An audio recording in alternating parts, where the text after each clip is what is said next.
Right now on Justice. She was a disaster, totally unfit for this job. The eyes of a nation trained on what will be the showdown of a century. You don't hear a plan from him. He keeps saying he has a secret plan. Well, the secret is he has no plan. Tonight, we preview what could be the most watched presidential debate ever. I'll ask Dr. Ben Carson what it was like to debate Donald Trump. And I'll talk to a man who ran one of the most successful presidential campaigns ever. Plus, speaking of fights, I'll talk live with boxing legend and Trump supporter Don King. And I may give him some pointers in the ring. I'm at Modell Sporting Goods, and I am practicing because I think it's important that any commander-in-chief needs to be in great physical shape. Just how important is a president's health and stamina? I get physical to find out. It's tonight's Street Justice. To be commander-in-chief, you have to be able to lift the big ones. Justice starts now. Breaking tonight, less than 48 hours until the one-on-one matchup America's been waiting for. Hello and welcome to Justice. I'm Judge Jeanine Pirro. Thanks for being with us tonight. A preview of the first presidential debate throughout the hour, but first, my opening statement. 48 hours from what will be one of the biggest television events in history. The first presidential debate between Hillary Clinton and Donald Trump. Right now, the race is neck and neck. It may even be a photo finish, so the pressure is on. My advice to the candidates. Donald, it's real simple. You're new at this, but if you are yourself, you will obliterate her like you did those 16 others on those Republican primary debate stages. Now, your opponent cannot handle the truth. She can't handle a direct question, nor is she able to give a direct response. Do not let her do the Washington two-step. Stay on offense without being offensive. And do not let the fact that she's a female stop you from going after her. She wants to be the leader of the free world. Gender is irrelevant. Make her prove that she's up to it, both mentally, physically, and historically. Make her tell the truth. If the moderator lets her interrupt you, you do the same. If she misrepresents the facts, which she is sure to do, interrupt her and hold her feet to the fire. Make her outline what exactly she's done for us and our pocketbooks, as opposed to hers. And how is it that she's worth hundreds of millions of dollars without a business, a product, or even a website? What case can she make for herself? And what has she done for the American people in the last 30 years? Now, Donald, we don't expect you to know everything. You're not a politician. And that's what we like about you. We honestly don't give a damn if you don't know who the Prime Minister of Uzbekistan is. Neither do we. And that's not what brought us here tonight. It's your ideas, it's your beliefs, it's your passion, it's the nationalism, it's the American dream that you make us believe is possible for us again. It's we Americans who you remind us are the ones who need to be the dreamers. Now, you're a smart man, Donald. This is the time to be presidential. No smirks, no faces. Be the man that I've known for decades, the one who's always working, who never gives up, who loves the American worker, is kind to whomever approaches him, who walks down the street long before he ran for office, willing to shake the hands of a hard hat, a police officer, or a simple tourist. The man who raised 3 of the most incredible adult children that I have ever had the privilege to watch grow. And to you, Hillary.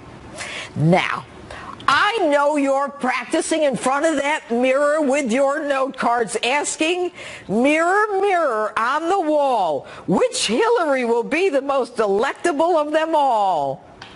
I have an idea, Hillary. How about you be yourself? Cold, calculating, imperialistic, willing to lie, willing to rope off the press so you don't have to answer their questions. How dare they demand answers from a woman of your stature? And while you're at it, maybe you can explain calling millions of Americans who want only to be safe and provide for their families deplorables. That's right, deplorables. While you came to be a Department of Justice and an FBI untouchable. And Hillary, don't shy away from talking about your record, the state of the world in chaos with you in charge of foreign policy, unless, of course, you don't want to. And I wouldn't blame you. Maybe you can say you just short-circuited, or that brain clot has obliterated that memory, too. And that's my open. Tell me what you think on my Facebook page or Twitter, #JudgeJeanine. So, what can we all expect on Monday night? Could we see a moment as memorable as this one? I will not make age an issue of this campaign. I am not going to exploit, for political purposes, my opponent's youth and inexperience.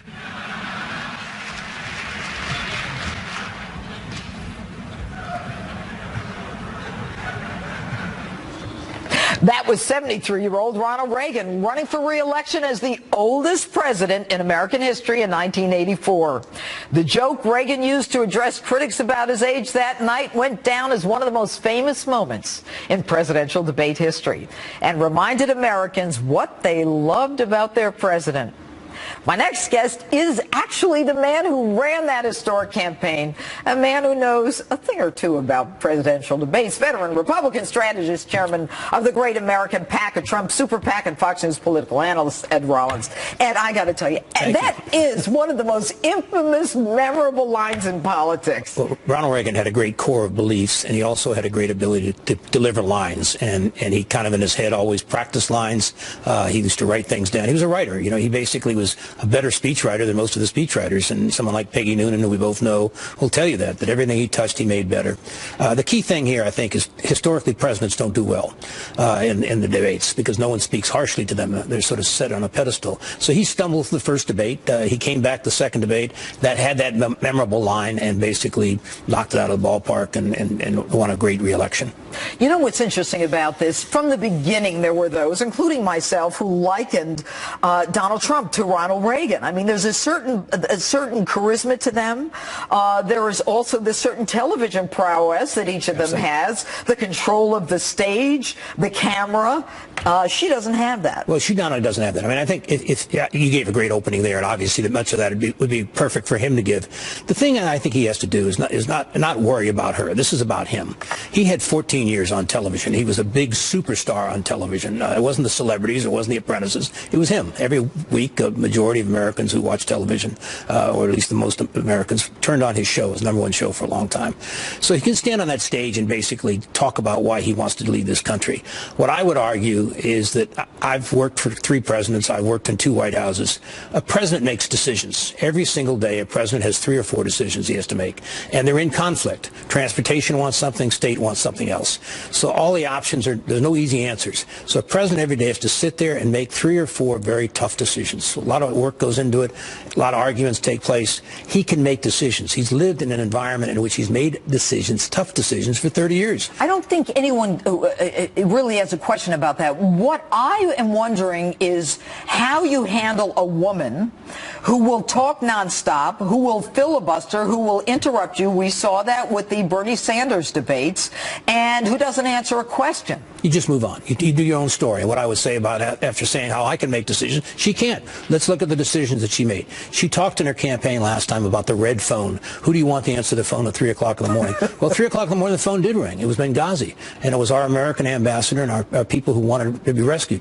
She didn't make the right decision there. She didn't make the right decision in Syria or Lebanon or what have you. So, like her husband also was a terrible decision maker. You read any book of the Post, charming man, great campaigner, much better campaigner than she is. But But at the end of the day, it was not a decision maker.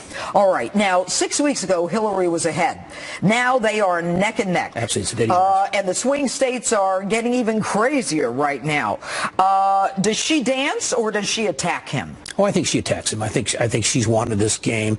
She's a substantive woman, and she basically has a lot of policy thought. And you know, she'd be a good policy walk to have on a staff committee somewhere, but she's not a leader. And so what does she do? Keep calling him names? Well, I don't think names will be so much the substance, or she'll try and pinpoint things that he said or not said and try and make cases out of that. And he just needs to brush it aside and keep moving forward. He needs to know what he's going to say, and he's going to have confidence and not get dragged into her argument. What's happened in the difference in the campaign is right after the convention, for a couple months, Trump stumbled. 3 and weeks. it was about him.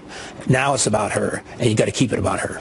And what should his tone be? Should it be sincere? Should it be indignation? There's a word that we always use. You need to be presidential, and presidents don't yell and scream at other people. He's not in public. He basically like he have very great confidence, and he does have confidence, and he needs to project that confidence.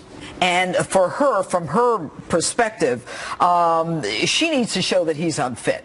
How is she going to try to get under his skin? Well, she's going to do exactly that. I mean, this stupid thing on the bringing Mark Cuban to the debate. I mean, you made it into World Federated Wrestling. It's and they've countered with the Jennifer Flowers. Did you see she tweeted she's ready? Right. She's going to show up. You know, at the end of the day, this doesn't need to be a clown act. This needs to be a very serious debate, and there's two very serious people on the stage. And if you have 80 million is the most who's ever watched it. That was the first Carter 1980 Carter-Reagan debate. I think this will be 90, maybe even 100, which would be gigantic. Probably 10 million people are going to switch their vote or make a vote in this election. That's the difference. So historically, people say debates don't matter. This one matters. Because it is so close, and that middle ground matters. It is so close, and there's a lot of people have not made up their mind, and the sale has not been made by either candidate. So this is the chance to make the sale. All right, Ed Rollins, it's really an honor to have you here on this subject tonight. Thank you very much. All right, and earlier I spoke with former GOP presidential candidate Dr. Ben Carson about the first presidential debate. Take a look. Dr. Carson, thanks so much for being with us. Now, you know better than anyone what it's like to be on that debate stage with Donald J. Trump. And Monday night will be probably the most watched political event in history. So, as a man who was on that stage with Trump, what's it like? Actually, it's fun. It's fun being on the stage with him because he's entertaining, and you never quite know what's going to come out of his mouth. But what you do know is that what he says is what he believes. And I think that's probably one of the most refreshing things about him. You know, he does not talk about stuff that people say, you got to say this, if he doesn't believe in it. And, you know, before the debate, let me ask you this. Before the debate, when all of you were together, I mean, did you chit-chat among yourselves? Or, you know, was it war and you're my enemy and I'm going to go out and destroy you?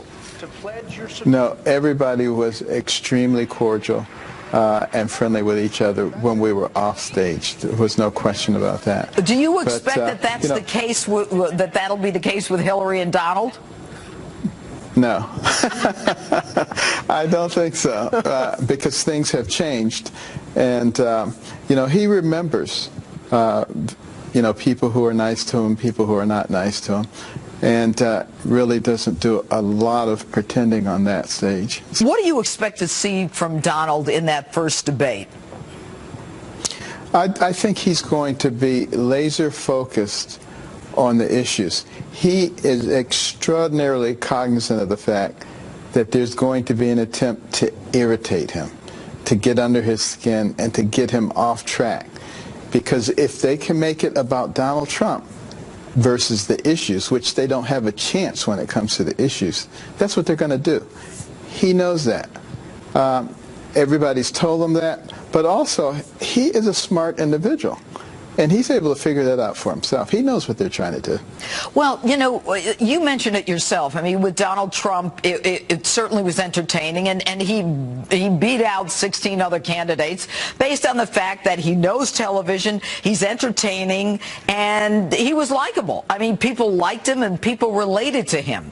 But Hillary Clinton, it seems to me, is going to be someone who will, you know, try to make herself the more knowledgeable person and try, I'm sure, to, kind of make him, not know the name of a country or a prime minister or something like that. And there's no question that he is not as well versed in some names and issues the way she is. How is he going to handle that? Well, he'll simply say, I know that you've been Secretary of State, I know you've been a United States Senator, I know you've been the First Lady, and are familiar with a lot of the details that people who have not had those positions would not have. But bear in mind, I have access to some of the most brilliant people on the face of the earth, and they're willing to work diligently to help make America great again. So, that's all he has to say. I mean, he knows. And the fact is that he is out talking to tens of thousands of people while she's on lockdown for in the days before the debate. So, I mean, I know that what candidates do is they go in and they study their cards and they look in the mirror and they practice, how they're going to answer, how they look, when they're going to hit the zinger, what works and what doesn't work. Does Hillary really know what's coming at her with Donald Trump? Does anyone know? Hillary doesn't know, that's for sure, because he's not going to be your traditional candidate in the sense of the moderator may say something and want to move on. He'll say, excuse me, I don't think we're quite finished with this yet, because the question has not been answered. And she's not used to that. So it'll be very interesting to see how she reacts to that. There are a lot of people, Doctor, who are talking about the difference in the sexes of male, female. Do you think that people are that sensitive to it, or do you think that people will look beyond that, given that they're looking for a powerful person in the commander-in-chief, irrespective of the gender? I think a lot of people will look at the gender thing. To them, it's a big deal. But the fact of the matter is, a lot of people, and particularly women, do not find Hillary Clinton to be an attractive candidate just because she's a woman. They look at things much more important than that, like the well-being of the country, about the future of their children. Donald Trump, over the years, has dealt, multiple times with women at every level. And bear in mind, when it wasn't popular to have women in executive positions, he was pushing that. He has been on the forefront in so many of these areas. I wish people knew. Look at the tape of Jesse Jackson several years ago praising him for the incredible impact that he's had on the African-American community in terms of jobs. These are things you just don't get a chance to hear about. All right. Well, this is a debate we'll be looking forward to. Dr. Ben Carson, thanks so much for being with us tonight. Always a pleasure, Judge. Thank you. Still ahead tonight, I'll talk a little Donald Trump with boxing promoter Don King. And if you think he's tough, check this out. To run for office, you have to be able to take a beating. You also have to be able to give a beating. Then I hit the gym for street justice to ask Americans just how important a candidate's health and physical fitness really is. Let's pump some iron as justice rolls on. Do you think either of the candidates are really in good physical shape? No. Why do you say that? Their doctors say they're in good physical shape. They're old.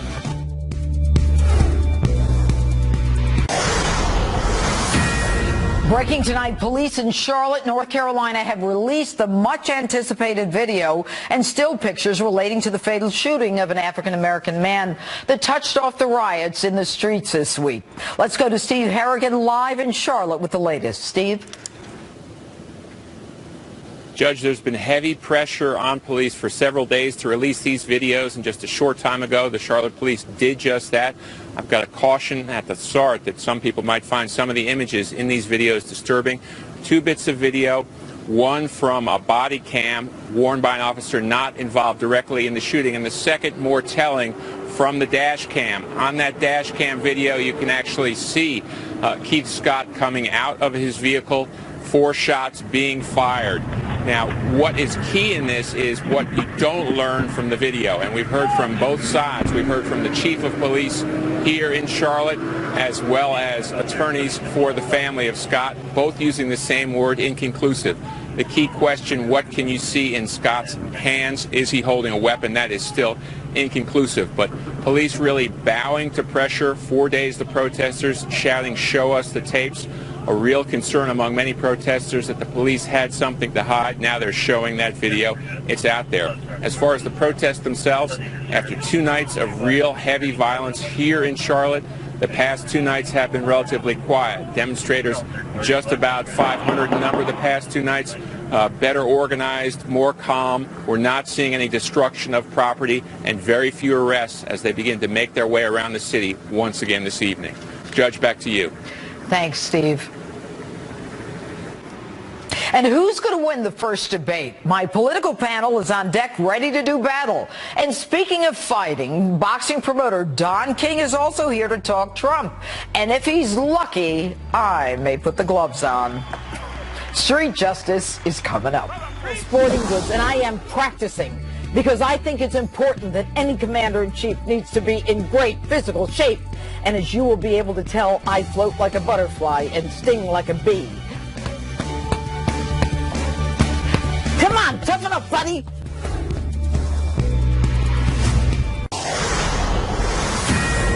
This is a Fox News alert. I'm Jackie Ibanez in New York. Charlotte's police chief releasing video evidence in the deadly shooting of Keith Lamont Scott. This as protesters continue for a 5th straight day. You're about to see part of the body cam video, which we warn is graphic in nature. Chief Kerr Putney says he's making this tape and the dashboard video public since it won't hurt the investigation. Authorities also releasing other evidence, including pictures of the gun and holster Keith Scott allegedly had at the time. Yesterday, Scott's wife released her own video. In it, you can hear her plead with police not to shoot her husband. On Wednesday night, protests against the shooting turned violent. Dozens of people were arrested, and one demonstrator died after he was shot by another civilian. Since that night, protests in Charlotte have remained mostly calm. I'm Jackie Ibanez. Now back to Justice with Judge Jeanine. For all of your headlines, log on to foxnews.com.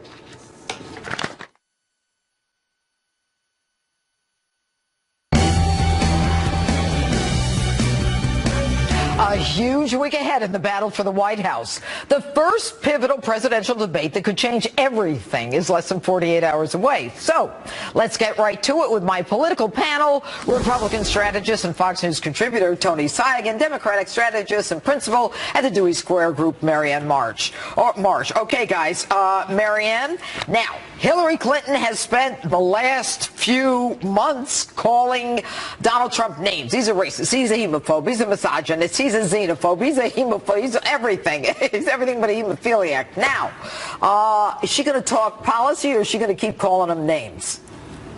I think what Hillary Clinton's going to do is she's preparing for a debate. Donald Trump's preparing for a performance. And I think the most effective thing she can do is the more this is on policy and how problems are going to get fixed. And she's also very effectively used his own words against him and hold him accountable by doing that. I think that would be a very good debate strategy for Hillary Clinton. Would you agree, Marianne, that she is your classically trained politician, and as someone who's ran for office 5 times, you get the notes, you practice, you do all this, whereas Donald Trump is a showman. So they're going to have very different styles, irrespective of the substance. Well, I think their styles are very different, but I don't know any successful politician, and especially any woman, who doesn't prepare and do their homework, okay? And that's what Hillary Clinton's comfortable doing.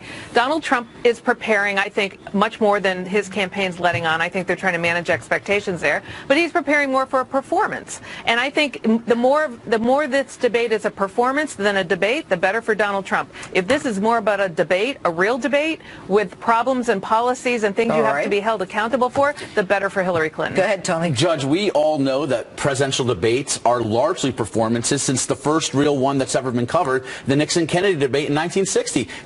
Nixon came across smarter, more knowledgeable, but Kennedy came across better and really came through the camera. Debates are not judged by this Harvard, Oxford-style point system by which you get the most points depending on how many great things you say. They are moments that really get to move people and reveal a part of your personality. And with Donald Trump, I think you've seen him him actually preparing in plain sight. Up until now, since especially the last few weeks, he's been going city by city across America, making major policy speeches, immigration in Phoenix, race relations in Detroit, economic speeches in both Detroit and New York, Youngstown, ISIS, Pittsburgh, energy, and Philadelphia military readiness. You can't deny, Marianne, the fact that from the Nixon-Kennedy debate, that appearances matter, and appearances in terms of friendliness, likability. I mean, Americans want someone who's got kind of a sense of humor, who's likable, who's one of the guys, one of the gals, whatever. Sure.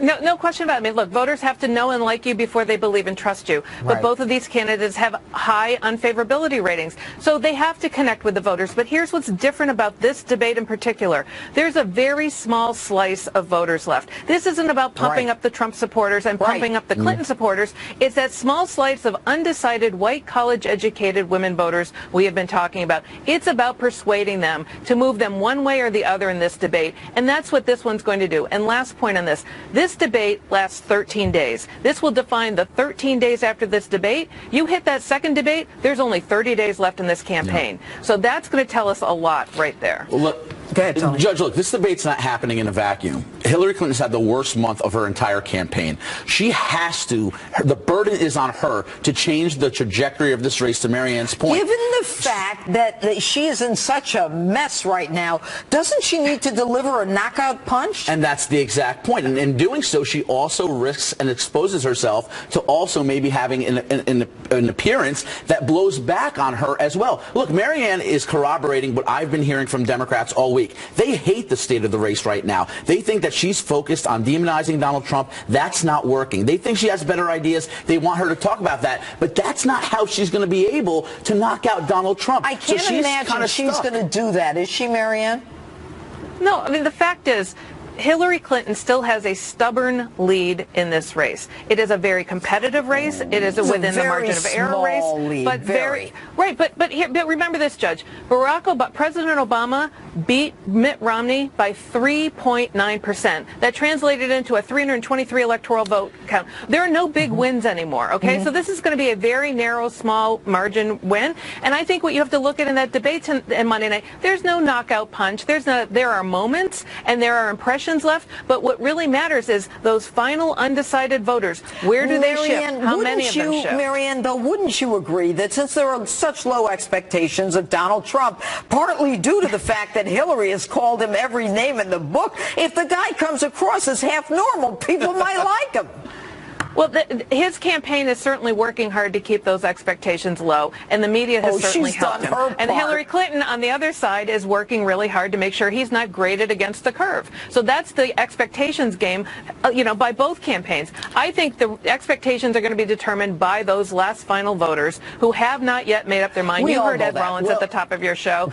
About 10 million voters may change their mind. I think that's a little high, but that's what you got to watch. Tony? But even if that number's lower, Judge, that still is a major impact. And you've seen Donald Trump now pull ahead in states like Nevada, North Carolina, Ohio, now even in Florida. Hillary Clinton has a major enthusiasm problem. Yeah, the momentum is with Donald. Exactly right. So to think that really you're only talking to the independents, Marianne, which I traditionally will accept is the norm in these types of debates, I think misses the point with this one. There is an enthusiasm gap on her side, particularly with the Obama coalition, particularly with millennials, African-American millennials in particular. She is going to need to do something to motivate her own base at this debate. Why are you shaking your head, Marianne? Because, as Tony knows, every election's about math. And today, Hillary Clinton would win without Florida, without Ohio, without Nevada, and without Iowa. Yeah, but so you have to keep that in mind. But that's a precarious formula. No, it's You're right. Not. She wins with. You're right. No, she wins with 272 that way. Okay, 272.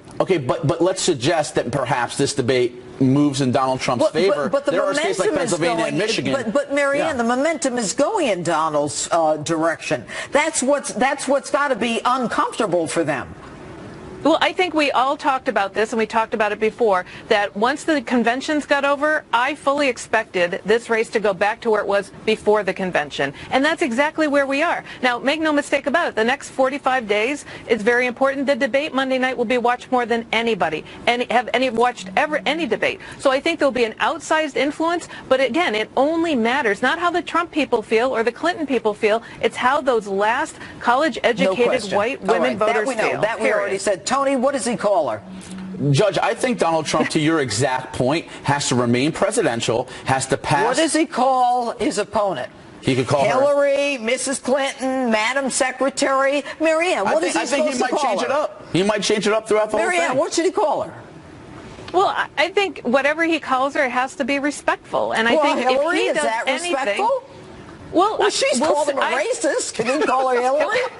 Look, here's the big thing, Judge, and I think we're seeing this already. If Donald Trump is in any way demeaning, hits her personally, is disrespectful of her, he's going to lose the very voters he needs. No doubt his supporters will love it and cheer all night long, but that's not going to win him the White House. Final words, Tony. Donald Trump has an amazing ability to adapt throughout the entire debate. Hillary Clinton is going to be sterile and antiseptic. That is the big problem when she is up against someone the likes of which we've never seen on a presidential debate stage. All right, Tony Sayegh, Marianne Marsh. It's going to be interesting. Thanks so much. It is. Thanks, Judge. Thank you. And next, I step in the ring with Don King to talk about another famous guy named Don. And then I hit the weights at Modell's and ask customers how important physical fitness is in a president. You can't miss this week's Street Justice.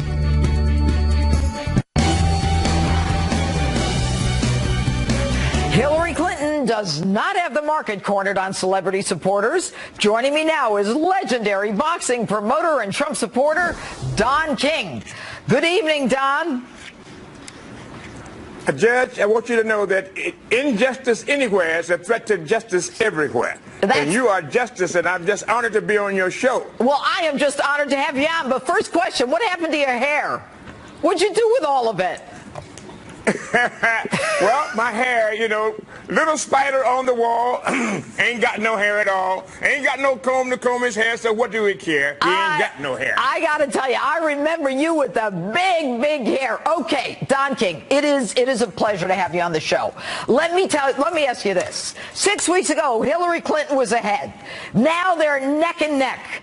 Does Donald Trump need to make sure in that ring that he delivers a knockout punch? Does she need a knockout punch? Do they do a rope-a-dope? Do they dance? What do they do?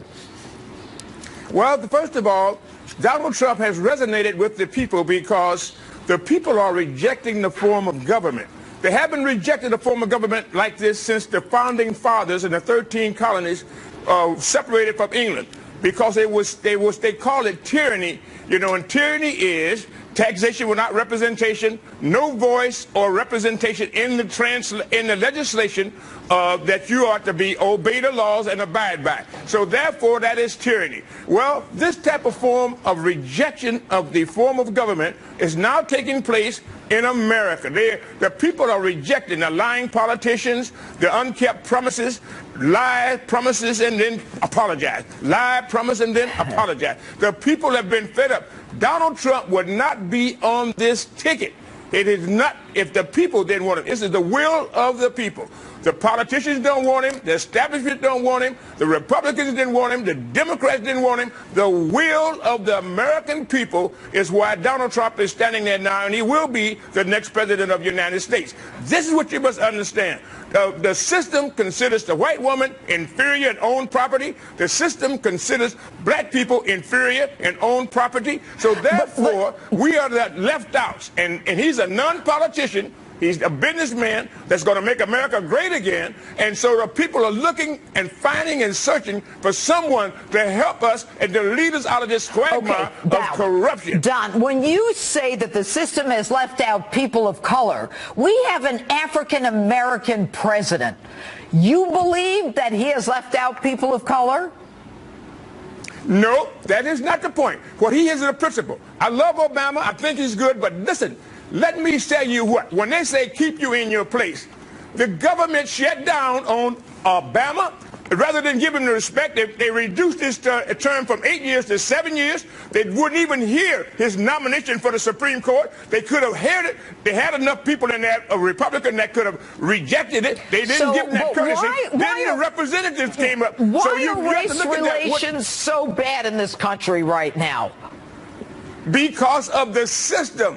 The system is the enemy of America. What we treat, Judge, is the effects. Okay. We have never went after the cause. And thanks to Donald J. Trump, he went to the heart of the matter. It's the cause. The system is the cause. So therefore, he said, we will create a whole new system. We will take this system apart. Now, we're going to help the veterans. They're going to give veterans an opportunity where they can be able to be treated. We exalt them and say, put themselves in harm's way. Do all these great things, you wonderful guys, protecting our liberties, our freedoms, and our safety. And when they come back home, they can't get no treatment. They die in parts. Yes. All right, Judge, I want you to know, this is my America. America's the greatest nation in the world, and I'm fighting for America and the will of the people. And Donald J. Trump is the will of the people. He stands strong, he's bold, he's audacious, he's brave, and we're going to win because the people will be doing themselves a favor. Don, it ain't let me get party, a question Republican in here. Or Democrat. Yeah, it's about the people. I agree with you.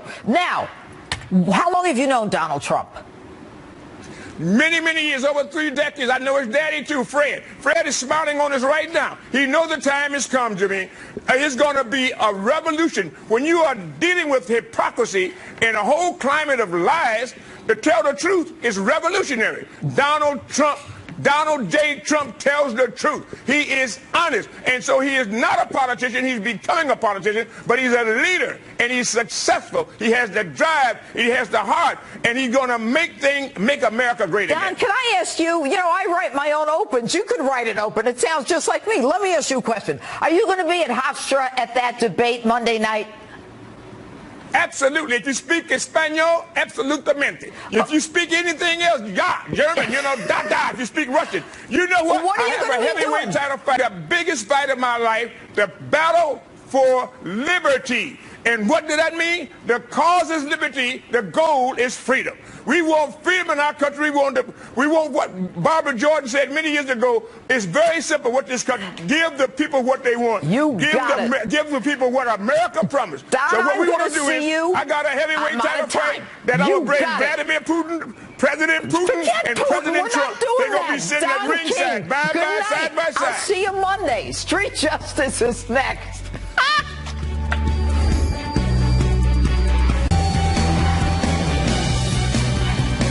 For a few weeks now, we've heard a lot about the health of the presidential candidates, their stamina, their age. So, for this week's Street Justice, we decided to ask some health-conscious Americans how important physical fitness is for a president. And Modell's Sporting Goods was kind enough to host us. Take a look. I'm at Modell's Sporting Goods, and I am practicing because I think it's important that any commander-in-chief needs to be in great physical shape. Do you think it's important for the commander-in-chief to be in good physical shape? Absolutely. Do you think either of the candidates are really in good physical shape? No. Why do you say that? Their doctors say they're in good physical shape. They're old. Here I am with the neoprene weights, and I somehow think that our president had these. It's not normally what I work out with. To be commander-in-chief, you have to be able to lift the big ones. Do you think, how tall are you? I hate it when these people are so much taller. Do you think it's important for the commander-in-chief to be in good physical shape? No. What if we don't know if they're in good physical shape? Then we have a problem. This is also known as the Washington two-step. You say one thing and you do another. Do you think age has anything to do with it? No. That's because we're both older, right?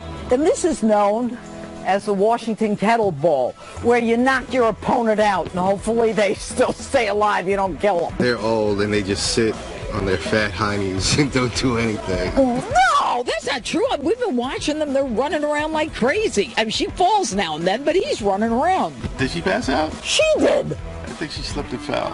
She didn't. Oh, I didn't see. I don't know. Does her age bother you at all? No, anybody older can be in shape. Do you think age has anything to do with their ability to be commander-in-chief? No. How old are you? I'm 19. Well, therein lies the rub. Good luck to you. You know what? Good luck to you. You're in a great place. You're working in a great store. Modell's. Gotta go to Mo's. Gotta go to Mo's. Gotta go to Modell's. Yeah. You work out a lot, I could see. I don't work out at all. Sad. How come you look like that? You gonna vote? Yes, I have no choice. I have to vote. You have to vote. Good for her. I love it. Woman power. Who's that? This is the Punisher. The Punisher? Yes. Oh, who should we be punishing?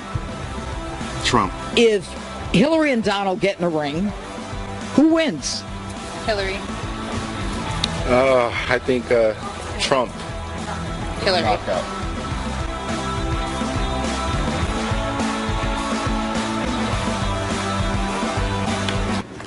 We'll be right back.